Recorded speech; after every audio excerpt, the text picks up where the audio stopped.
स्थानिक स्वराज्य संस्थांच्या विधान परिषदेच्या 17 जागांसाठी निवडणूक जाहीर करण्यात आली। 18 जून रोजी मतदान तर 22 जून रोजी मतमोजणी होईल। एकूण 17 जागांवर निवडणूक होणार आहे, ज्यातील एका ठिकाणी पोटनिवडणूक होईल। चंद्रशेखर बावनकुळे आमदार राहिलेल्या विधान परिषदेच्या नागपूर मतदारसंघासाठी देखील पोटनिवडणूक जाहीर करण्यात आली।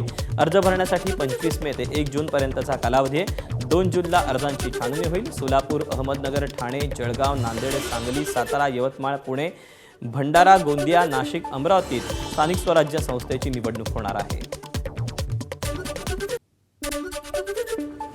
विधान परिषदेच्या स्थानिक स्वराज्य संस्थेच्या 17 जागांसाठी निवडणूक होती। 17 जागांपैकी पुणे स्थानिक स्वराज्य संस्थेची जागा राष्ट्रवादी काँग्रेस पक्ष लढवणार असल्याची माहिती सूत्रांनी दिली। सध्या पुणे जिल्हा परिषदेवर राष्ट्रवादी काँग्रेसचं वर्चस्व आहे। स्थानिक स्वराज्य संस्थेच्या निवडणुकीत एकूण सदस्य संख्येपैकी 344 सदस्य राष्ट्रवादी काँग्रेसकडे आहेत, तर भाजपची पुणे स्थानिक स्वराज्य संस्थेतील सदस्य संख्या 306 इतकी आहे। त्यामुळे पुण्याची जागा राष्ट्रवादी लढवणार आहे। 18 जून रोजी होणाऱ्या विधान परिषद निवडणुकीसाठी रायगडमध्ये मोर्चे बांधणी सुरू झाली असून विकास गोगावले यांच्या नावाची चर्चा रंगली। रायगडमधील शिवसैनिकांनी विधान परिषद निवडणुकीचा मायना लिहित विकास पर्व अशी टॅग लाईन देत विकास गोगावले यांचे फोटो सोशल मीडियावर स्टेटस म्हणून ठेवायला सुरुवात केली। यापूर्वी कोकण स्थानिक स्वराज्य संस्था मतदारसंघातून अनिकेत तटकरे विधान परिषदेवर निवडून गेले होते।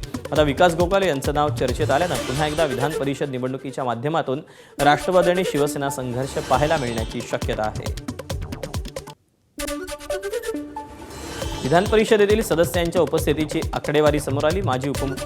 माजी मुख्यमंत्री उद्धव ठाकरे यांनी गेल्या 4 वर्षात केवळ 31.58% उपस्थिती नोंदवली, तर काही सदस्यांनी सलग 3 अधिवेशनांमध्ये एकदाही हजेरी लावलेली नाही। उलट काही सदस्यांनी 90%हून अधिक उपस्थिती राखून आदर्श कामगिरी केली।